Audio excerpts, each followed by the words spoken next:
ridiculous thing of oh, let's ask the average person what they think. Let's stop asking the average person. Do you know how fucking stupid the average person is? I agree. You know what's worse? Nakakaboto pa sila. Diba? We still sell bottles of bleach with big labels on that say, do not drink. Let's take those labels off, right? For 2 years. And then have a referendum. Kaya ang daming nauuto ng mga politiko na korap. It's because marami sa botante yung mangmang. Stupido. Diba? And yun na nga, what's worse is that they can vote. Ngayon, ang ayaw ko kasi sa demokrasya is that even though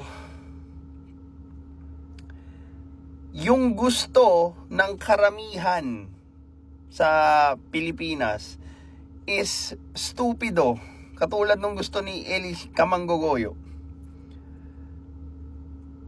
dahil lang sa mas marami yung may gusto nun, it will be the norm of the Filipino people. Ang problema nga doon, paano nga yan kung mangmanga yung mga tao?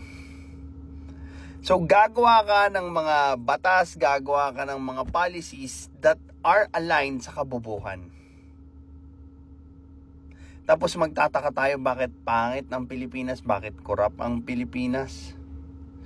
It's because yung way natin ng pag-alam ng dapat gawin is nakabase sa kung ano yung boto ng nakararami instead na kung ano yung sinasabi ng magagaling. Natatawa ko dun sa mga media na nagtatanong sa mga taong dumadaan lang sa sidewalk about a national issue na wala naman silang kaalam-alam kung ano ba yung issue, paano susolusyonan. Pero ginagawan pa rin ng interview. Dapat taasan din natin yung requirements para makaboto ang isang tao. Kasi nga, kawawa yung bansa natin. Dumadami yung mangmang.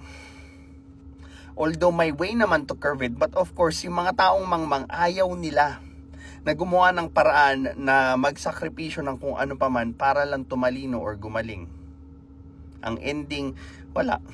90+% ang functionally illiterate sa Pilipinas. Tapos magtataka tayo ba't ang daming corrupt? Magtataka tayo ba't ang daming hindi maganda sa Pilipinas? Yung mga taong may mahinang kapasidad para mag-isip, dumadami. This is Pinoy Extreme.